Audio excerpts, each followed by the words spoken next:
South Carolina, 1859. A boy named Thomas stood, music knee-deep in the Catawba River, his hands numb from the cold water, searching for something he couldn't name. Music. He was 10 years old. He had been enslaved since birth, and in exactly 3 minutes he would find something that would change music dozens of lives and end several others. But he didn't know that yet. Right now he was just trying to finish his work before the overseer noticed he'd been standing in one spot too long. Thomas worked on the Whitmore Plantation, 200 acres of cotton fields and cruelty on the banks of the Music Courba. Master James Whitmore owned 89 enslaved people. Thomas was number 64 in the ledger, listed between a woman named Sarah and a man who'd been dead for 3 years, but never removed from the books. Numbers were easier than names. Numbers didn't make you think about the people you owned as human. Thomas's job was river work. Every morning before dawn, he waded into the water to check the fish traps, clear debris from the water wheel, and searched for anything useful that might have washed downstream. Bottles, tools, pieces of wood that could be salvaged. Whitmore wasted nothing, and that included every minute of Thomas's childhood. The overseer was a man named Cyrus Webb. He was 34 years old and had been overseeing for the Whitmore family since he was 19. He was good at his job, which meant he was good at breaking people without killing them, at extracting maximum work for minimum cost, at making enslaved people believe that obedience was survival. He carried a whip but rarely used it. He didn't need to. His eyes did the work. Cold, calculating eyes that saw everything and forgave nothing. On this particular morning, Webb sat on his horse on the riverbank, watching Thomas work. He was in a bad mood. His wife had left him 3 months ago, taking their daughter and moving back to Charleston. She'd said she couldn't live with what he did for a living, couldn't sleep next to a man who made children work in freezing water. Webb thought she was weak, sentimental. She didn't understand that this was business. This was the natural order of things. Thomas felt Webb's eyes on him and worked faster. He moved along the river's edge, checking each trap. Most were empty. One had a small catfish. He put it in the bucket on the shore and kept moving. That's when he saw it. Something glinted in the shallow water near a cluster of rocks. At first he thought it was glass, broken bottle maybe. He almost ignored it, but something made him reach down. Curiosity, boredom, fate. His fingers closed around something smooth and heavy. He lifted it from the water. It was a stone roughly the size of a chicken egg, but it caught the early morning light in a way that made Thomas's breath stop. It wasn't glass. It was something else. Something that seemed to contain light rather than just reflect it. Clear as water, but with a weight that felt significant. Faces cut into its surface. Angles that made rainbows dance across his wet palm. Thomas had never seen anything like it. He stood there transfixed, watching the light play through the stone. It was beautiful. The most beautiful thing he'd ever seen. In a life that contained almost nothing beautiful, this stone felt like a miracle. "What you got there, boy?" Webb's voice cut through Thomas's wonder like a knife. Thomas's heart lurched. He'd been so focused on the stone he'd forgotten the cardinal rule. Never let them see you have something they might want. "Nothing, sir," Thomas said, closing his fist around the stone. "Just a rock."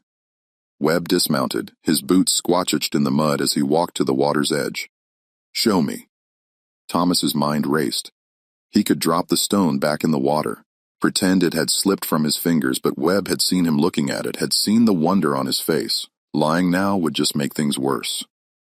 Slowly, Thomas opened his hand. Webb looked at the stone, his eyes narrowed. He reached out and plucked it from Thomas's palm, held it up to the light. The expression on his face changed, shifted from casual cruelty to something else, something hungry. "Where did you find this?"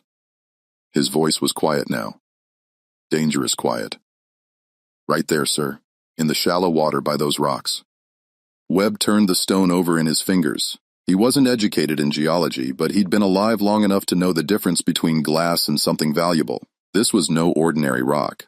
The weight alone told him that the way it bent light, the perfect clarity, his mind was already calculating. He knew a merchant in Charleston who dealt in rare goods, knew the man would pay well for something like this, no questions asked. This stone could be worth hundreds of dollars, maybe thousands, maybe more. "This is mine now," Webb said. Not a question, not even really a statement, just a fact being established. The same way gravity was a fact, the same way Thomas's enslavement was a fact. Thomas said nothing. What could he say? Everything he found belonged to Whitmore. Everything he touched, everything he saw. His very breath belonged to someone else. Of course, the stone did too. But something in his chest hurt. Not fear this time. Something else. The loss of that one moment of beauty. That one perfect thing in a life that contained so little perfection. Webb pocketed the stone. You tell anyone about this boy and I'll make sure you regret it. Understand? Yes, sir. This is between you and me. Nobody else needs to know about river rocks. You got that? Yes, sir. Webb mounted his horse. Before he rode away, he looked down at Thomas with an expression that was almost thoughtful. You find anything else interesting in that river, you bring it to me first. Before Master Whitmore sees, before anyone sees, you do that. Maybe I'll make sure you get extra rations. Maybe I'll make sure you don't get whipped when the carton count is short. We got an understanding. Thomas understood perfectly. Webb wanted to keep the stone for himself, wanted to sell it and pocket the money without Whitmore knowing. He was asking Thomas to be his accomplice in theft. Except you couldn't steal from someone who owned you. Whatever Thomas found belonged to Whitmore by law.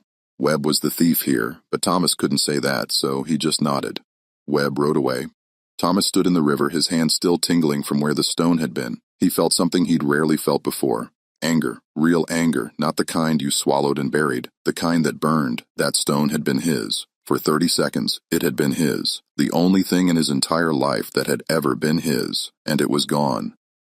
Thomas finished his work mechanically, checked the remaining traps, collected the bucket with the single catfish, walked back to the slave quarters as the sun rose higher and the day's heat began to build. He told no one about the stone, not his mother, who worked in the big house, not his little sister, who was too young to understand, not the old man, Ezra, who knew more about the world than anyone else in the quarters. The stone was a secret, Webb's secret, and therefore Thomas's secret too. But secrets have a way of growing, of taking root and spreading, of becoming something bigger than they were meant to be. 3 days later, Webb rode into Charleston. The stone was in his pocket, wrapped in cloth. He went to the merchant he knew, a man named Abraham Cross, who dealt in gold, silver, and other valuables. Cross operated out of a small shop near the docks where questions were rarely asked and transactions were rarely recorded. Webb placed the stone on the counter. I need to know what this is worth. Cross picked it up. His expression didn't change, but Webb saw his fingers tighten slightly.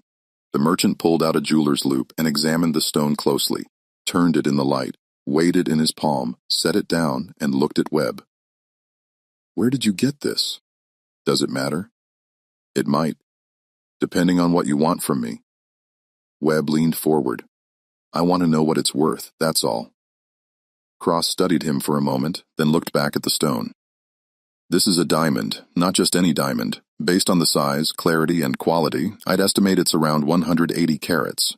Uncut, which reduces the value slightly. But still. He paused.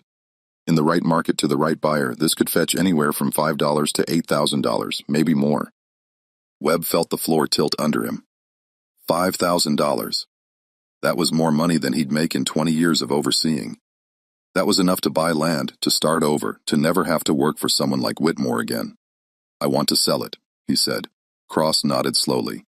I can arrange that, but it will take time. A stone like this, you can't just sell to anyone. You need a buyer with serious money, someone who won't ask too many questions about provenance. That means discretion. That means waiting for the right opportunity. How long? Few months, maybe. I have contacts in New York, wealthy collectors who like rare pieces. Let me send some inquiries. When I find the right buyer, I'll arrange the sale.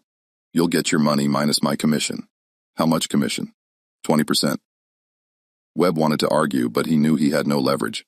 He didn't know anyone else who could sell something like this. Fine, but you keep this quiet. Nobody can know about this stone, especially not James Whitmore. Cross smiled slightly. Mr. Webb, discretion is what I do. Your secret is safe. Webb left the shop feeling like he was walking on air. $5,000, maybe more. His mind was already planning. He'd wait for the sale, collect the money, then he'd disappear, leave South Carolina, go west maybe, or north. Somewhere Whitmore couldn't find him. Somewhere he could start fresh with enough money to matter. He never once thought about the boy who'd found the stone. To Webb, Thomas was just a tool that had served its purpose, a shovel that had dug up treasure. You didn't share treasure with shovels. Back at the plantation, Thomas worked and said nothing, but he thought about the stone constantly, thought about where it had come from.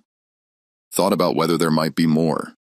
The Catawba River ran for miles through the Carolina Piedmont.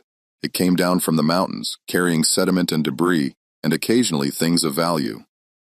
Thomas knew from listening to the old man Ezra that long ago people had found gold in these rivers. The Carolina gold rush in the 1820s had brought prospectors from all over. Most of the easy gold was gone now, but that didn't mean the river was empty. If there was one diamond, maybe there were more. Thomas began to pay closer attention to the river. He memorized where he'd found the first stone, started to understand the way water moved, where heavy objects might settle. He found nothing for weeks, but he kept looking. 6 weeks after finding the first diamond, Thomas found the second one.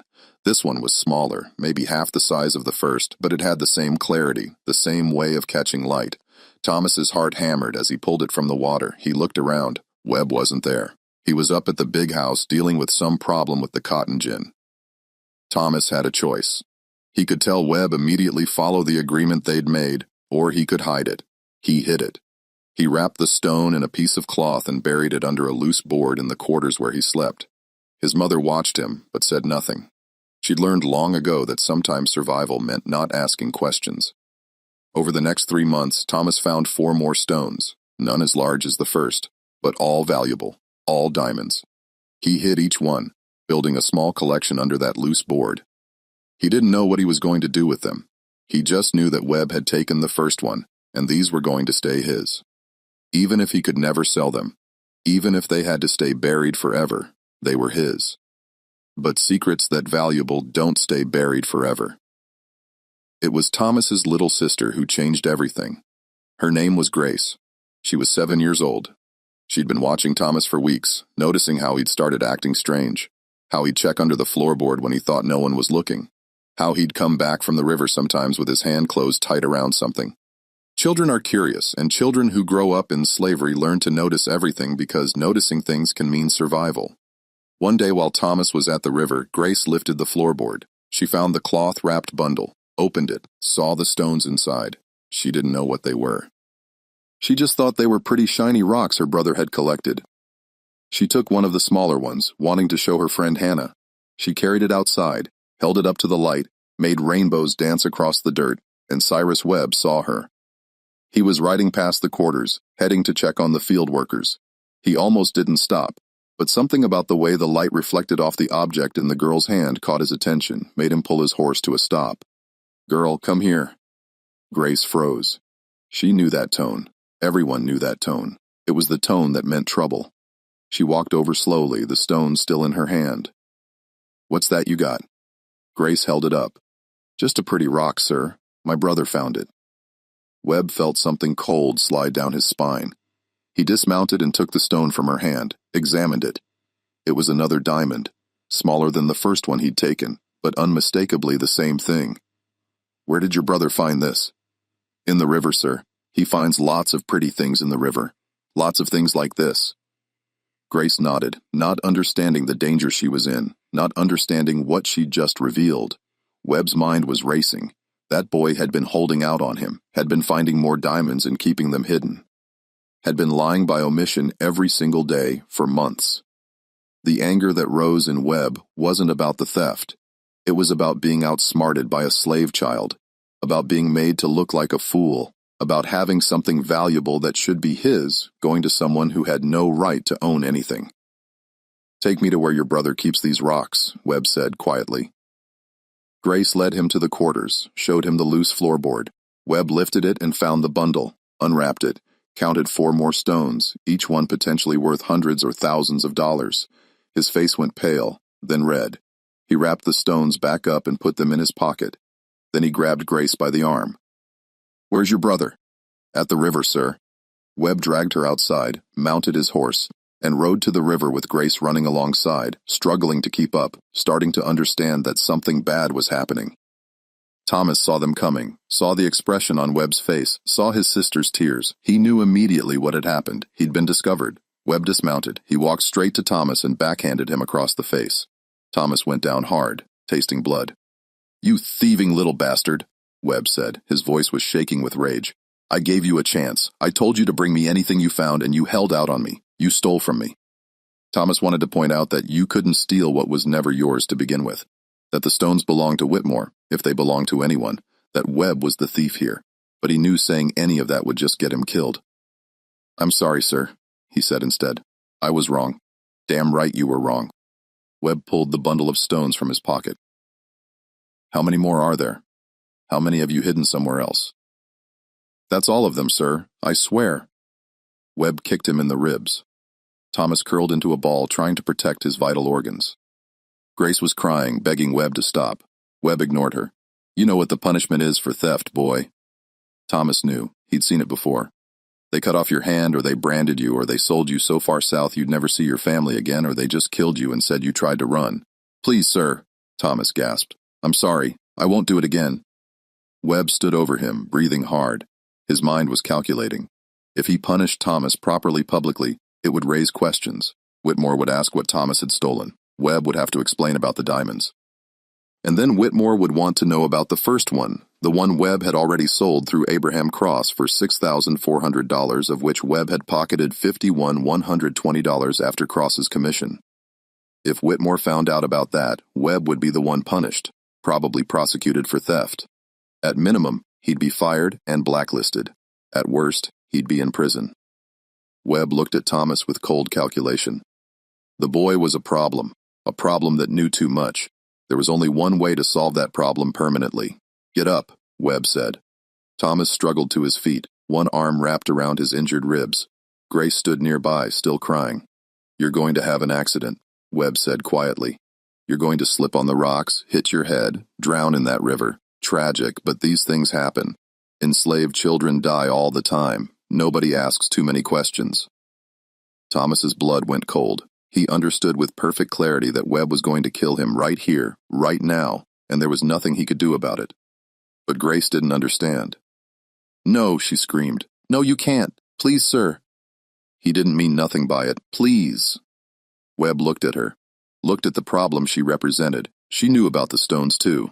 She could talk. Children talked. He was realizing he might have to kill both of them. That's when they heard the horse approaching. Multiple horses.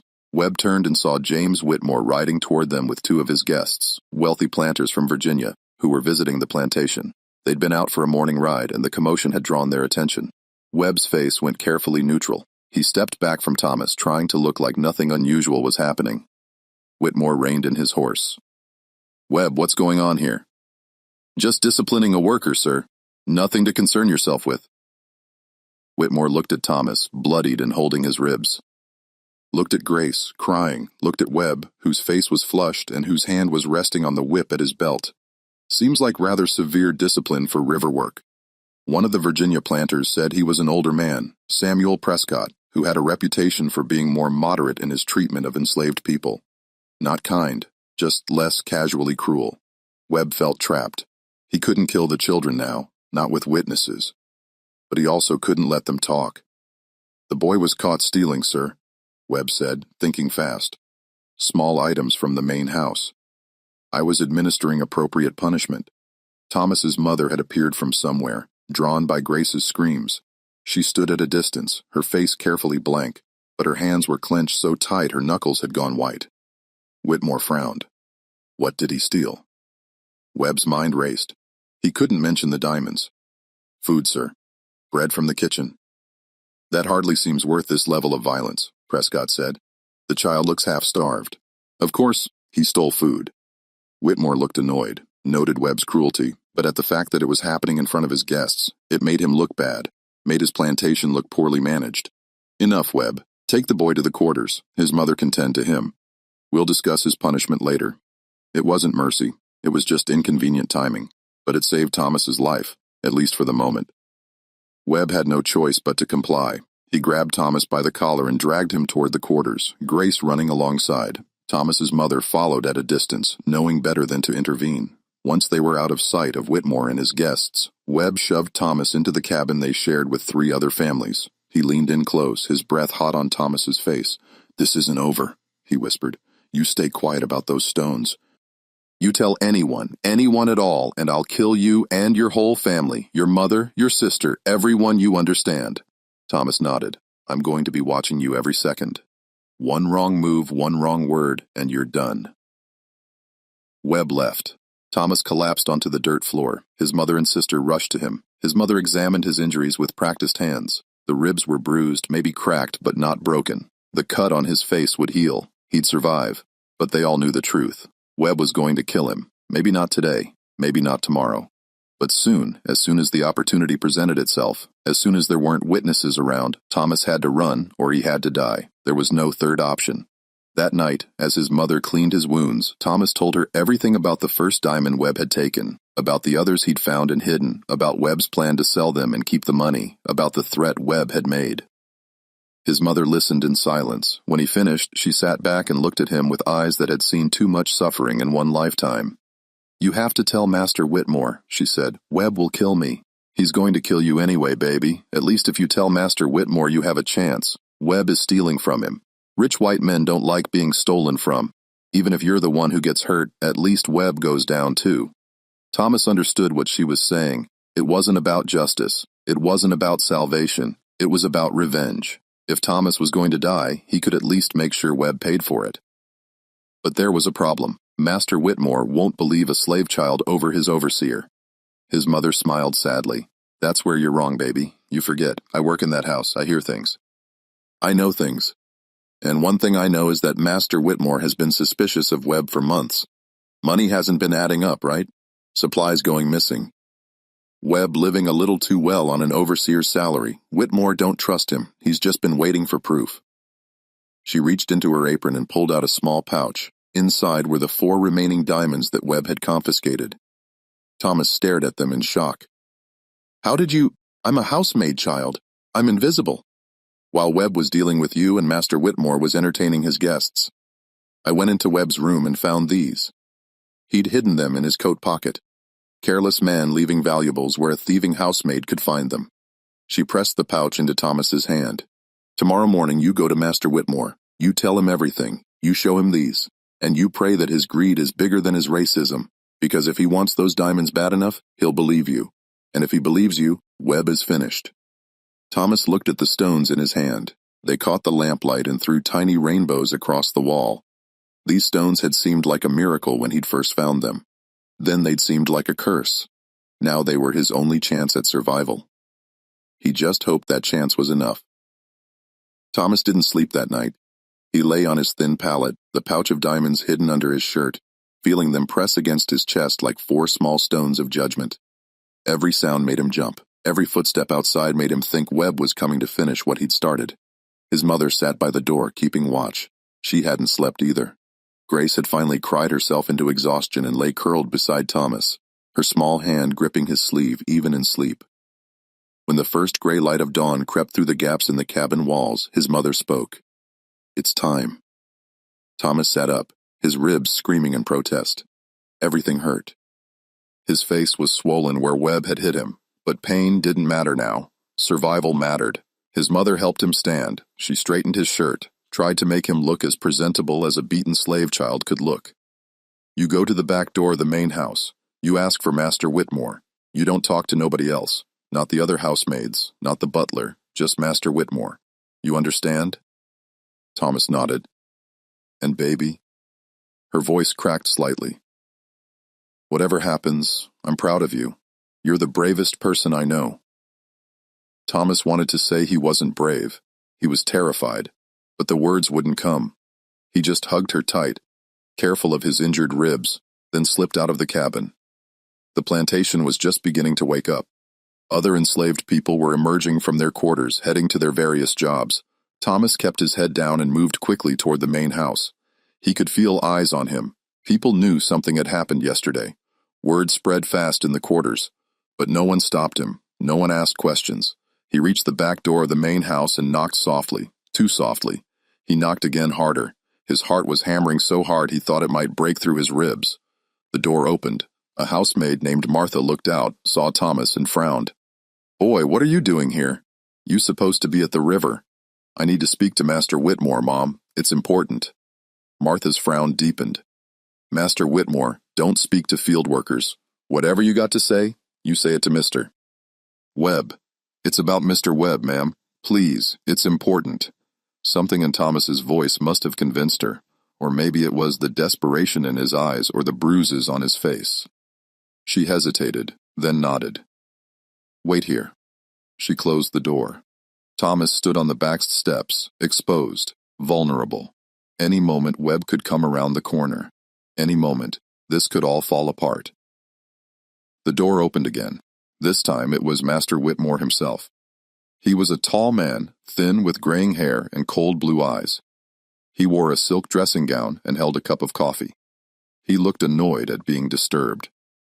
What's this about, boy?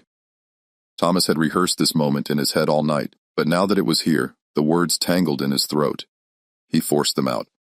Sir, I found something in the river, something valuable. Mr. Webb took it from me and told me not to tell you, but then I found more. And Mr. Webb, he's been selling them, keeping the money for himself. Whitmore's expression didn't change. That's a serious accusation. You have proof. Thomas pulled the pouch from his shirt, opened it. The 4 diamonds caught the morning light and blazed like captured stars. Whitmore's coffee cup stopped halfway to his lips, his eyes locked onto the stones. For a long moment, he didn't move, didn't breathe. Then, very carefully, he set down his cup and took the pouch from Thomas's hand. He picked up one of the diamonds, held it to the light. His breathing had changed, become faster. Where did you find these? In the Catawba River. Sir, about 6 weeks ago, I found a big one, bigger than all these together. Mr. Webb saw it and took it, said it was his now, told me if I found more to bring them to him first. But I didn't, sir. I kept them. And yesterday, Mr. Webb found out, and he beat me. And he said he was going to kill me because I knew about the first stone, the one he sold. The words tumbled out in a rush. Thomas couldn't stop them now. Everything came pouring out. How Webb had threatened him, how Webb had tried to kill him at the river, how only Master Whitmore's arrival had saved him. Whitmore listened to all of it, his face unreadable. When Thomas finished, there was a long silence. Then Whitmore said, "Come inside." Thomas followed him into the house, into the room that served as Whitmore's study. It was the most opulent space Thomas had ever seen. Books lined the walls. A massive desk dominated one corner. The carpet under his feet was thick and soft. Whitmore sat behind his desk and studied the diamonds. Thomas stood, trying not to shake, trying not to look as terrified as he felt. "You're telling me," Whitmore said slowly, "that Cyrus Webb found a large diamond on my property, sold it and kept the money for himself." "Yes, sir." "And these stones, where did you hide them?" "Under a floorboard in the quarters, sir. My sister found them and showed Mr. Webb. That's when he beat me." Whitmore nodded slowly. He was thinking, calculating. Thomas could see the wheels turning behind those cold blue eyes. "Do you know what these are worth, boy?" "No, sir. But Mr. Webb seemed to think they was worth a lot. These 4 stones alone are worth perhaps $3,000 to $4,000, maybe more if sold to the right buyer. The larger stone you described, if it was as big as you say, it could be worth 5 times that." Thomas's mind couldn't comprehend numbers that large. He'd never seen more than a few dollars in his entire life. Whitmore leaned back in his chair. "Webb has been with my family for 15 years. I trusted him. If what you're saying is true, he's been stealing from me. That's not something I take lightly. It's true, sir, I swear it. The question is, why should I believe a slave child over my overseer? You could have stolen these stones yourself. Could be making up this story about Webb to avoid punishment." Thomas's stomach dropped. His mother had been wrong. Whitmore wasn't going to believe him. This was all for nothing. But then Whitmore smiled. It wasn't a warm smile. It was the smile of a man who'd just seen an opportunity. "Fortunately for you, I have ways to verify your story. If Webb sold a large diamond, there will be a record. There aren't many merchants in Charleston who deal in such things. It won't be hard to find out." He stood and walked to the door, called for Martha.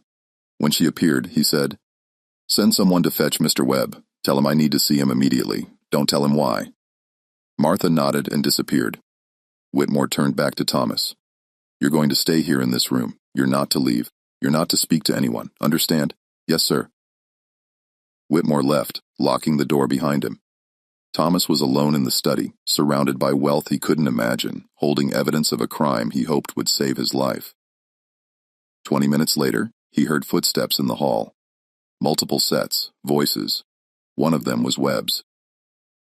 "You wanted to see me, sir?" "Yes, Webb." "Come into my study." The door opened. Webb walked in, saw Thomas standing there, and his face went pale, then red, then very, very still. Whitmore closed the door behind them. He walked to his desk and picked up the pouch of diamonds. "Webb, this boy has made some interesting accusations. He says you found a valuable diamond on my property 6 weeks ago. Says you took it from him and sold it without informing me. Says you threatened to kill him when he found more. Is this true? Webb's jaw clenched. His eyes flicked to Thomas with pure hatred. Then back to Whitmore. That boy is a liar and a thief. He stole those stones. I caught him yesterday. That's why I was punishing him. So you deny taking a large diamond from him 6 weeks ago completely. The boy is making up stories to avoid punishment for theft. Whitmore nodded slowly. I see. Well, that's easy enough to verify. I've already sent a messenger to Charleston, to Abraham Cross's shop on the docks. You know Cross, don't you, Webb? Webb's face went white. I may have dealt with him once or twice for small transactions. Interesting, because I've dealt with Cross myself. He's very good at keeping records, especially for unusual items. I imagine if someone sold him a large diamond 6 weeks ago, he'd remember that, wouldn't you? The silence in the room was deafening. Thomas could hear his own heartbeat, could hear Webb's breathing becoming faster. The boy found it, Webb said finally. Yes, I took it. I was going to tell you, but I wanted to verify its value first. Didn't want to get your hopes up over a piece of glass. And once you verified it was worth over $5,000, you decided to keep that information to yourself. Webb said nothing. That's theft, Webb. Theft from me on my property using my resources. My enslaved worker found that stone while doing work for me. It belongs to me, and you stole it. I was going to tell you, Webb said, but his voice lacked conviction. You were going to tell me after you'd spent the money, after you'd planned your escape. Don't insult my intelligence, Webb. I know exactly what you were doing. Whitmore walked to the door and opened it. 2 large men stood outside. Plantation guards. Mr. Webb is no longer employed here. Escort him off my property. If he resists, restrain him. I'll be contacting the sheriff about theft charges. Webb looked at Thomas. The hatred in his eyes was absolute. You little bastard. You've destroyed me. No, Whitmore said coldly. You destroyed yourself. The boy just told the truth. The guards grabbed Webb's arms. He struggled briefly, then went limp. They dragged him from the room. His curses echoed through the house until they faded into the distance. When they were gone, Whitmore turned to Thomas. You did the right thing, boy. I appreciate honesty, even from a slave. Thomas said nothing. He knew better than to expect gratitude or reward, but Whitmore surprised him. The river on my property clearly contains diamonds, possibly many more. This changes things. I'll be organizing a proper search and you're going to help. Sir, you found 6 stones. You have a talent for this, an eye for what's valuable. I'm going to put you in charge of river operations. You'll work the Catawba every day. You'll have help. Other workers, but you'll oversee them. Everything you find comes directly to me.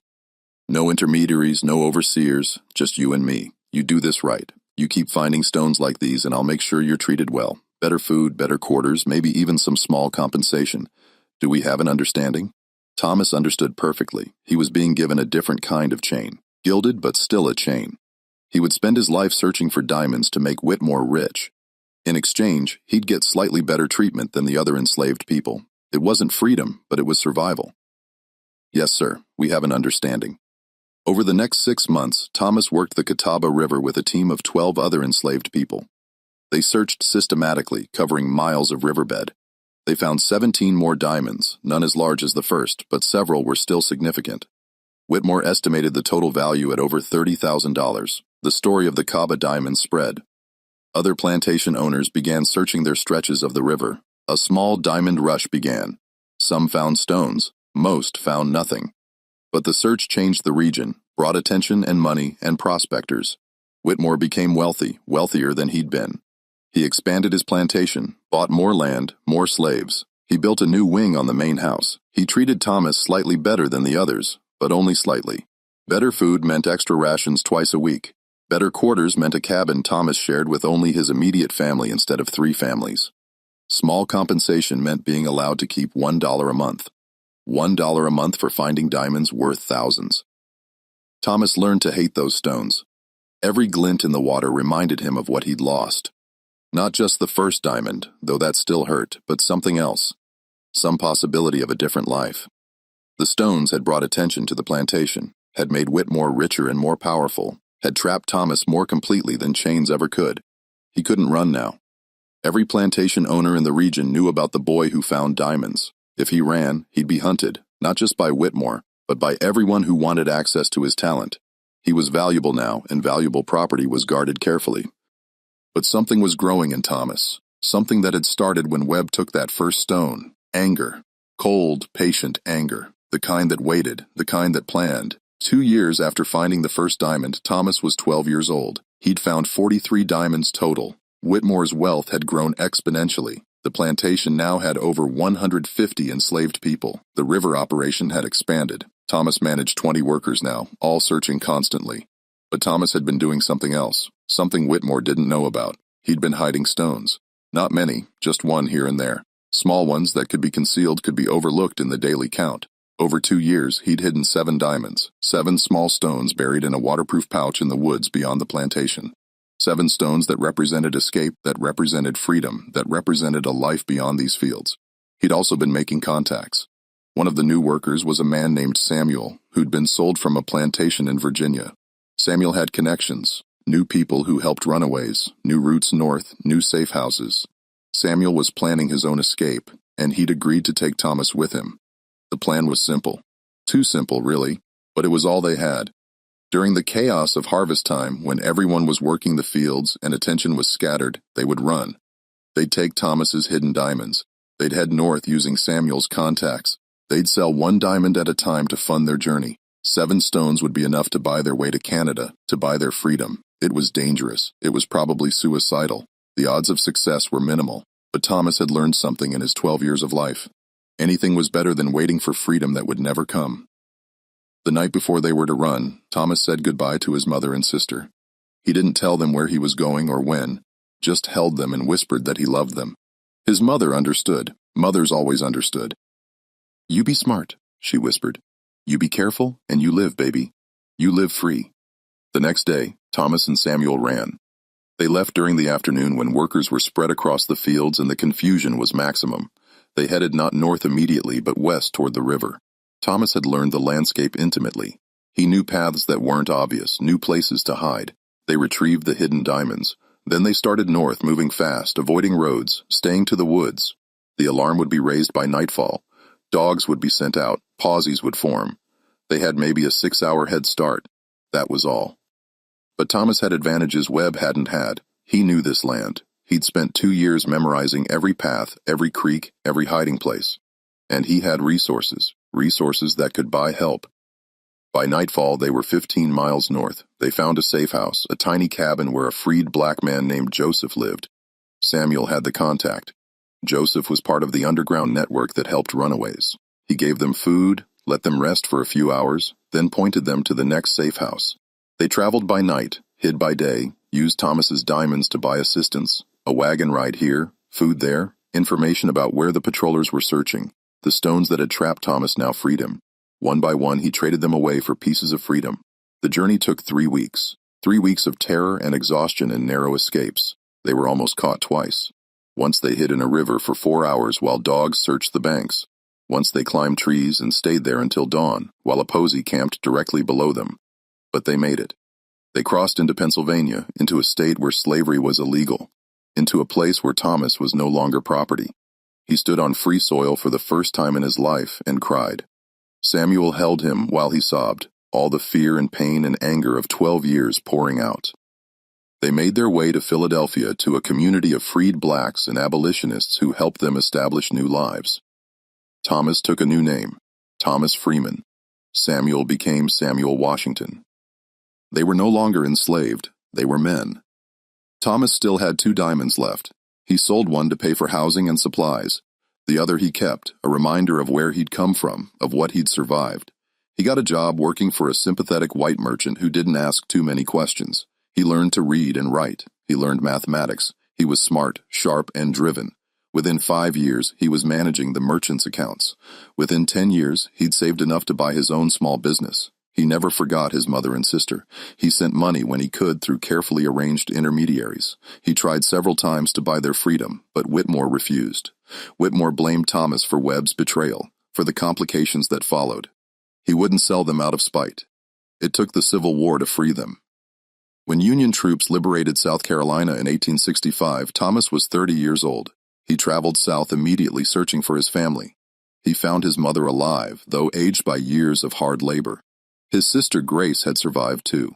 She was 23, had children of her own. Thomas brought them north, gave them a home, made sure they never wanted for anything. He told them everything about the diamonds, about the escape, about building a life from stones pulled from a river. His mother cried when she saw how far he'd come. "You did good, baby. You did so good." Thomas Freeman lived to be 78 years old. He became a successful businessman, a pillar of Philadelphia's black community. He helped fund schools and churches. He helped other formerly enslaved people establish themselves in freedom. He never forgot where he came from or what it had cost to escape. The last diamond, the one he'd kept, he had set into a ring. He wore it every day of his life. People would ask about it sometimes, about the large, beautiful stone. He'd smile and say it was a reminder. They'd ask what it reminded him of. He'd say, the price of freedom and the fact that some things are worth more than money. After his death, his family found a letter he'd written to be opened after he was gone. In it, he told the full story about finding the first diamond, about Webb's theft, about Whitmore's greed, about the escape, about every moment of terror and triumph. At the end of the letter, he wrote, "That overseer thought he could take what was mine, thought because I was enslaved I had no right to anything, not even a stone I found, but he was wrong. He took 1 diamond, I took 7. He used his to buy a few months of luxury before losing everything. I used mine to buy a lifetime of freedom. In the end, I won. Not because I was stronger or smarter, but because I understood something he didn't. The value of a thing isn't what you can sell it for, it's what you can use it to become." The ring. That last diamond was passed down through his family. Generation after generation wore it. Each learned the story, each understood what it represented. Freedom isn't given. It's taken. It's bought. It's earned through courage and pain and sacrifice, and sometimes it glitters in a river waiting for someone brave enough to claim it. Thomas Freeman found that glitter, and he changed not just his own life, but the lives of everyone who came after him. The overseer who shouted, "This is mine now," learned a hard lesson. Possession is temporary, but freedom, once won, is forever. And the boy who found a diamond in a river learned an even harder one. Sometimes the thing that makes you valuable is the same thing that nearly destroys you. The key is deciding whether you'll let it define you or whether you'll use it to define yourself. Thomas chose the latter, and in doing so, he transformed stones into something much more precious.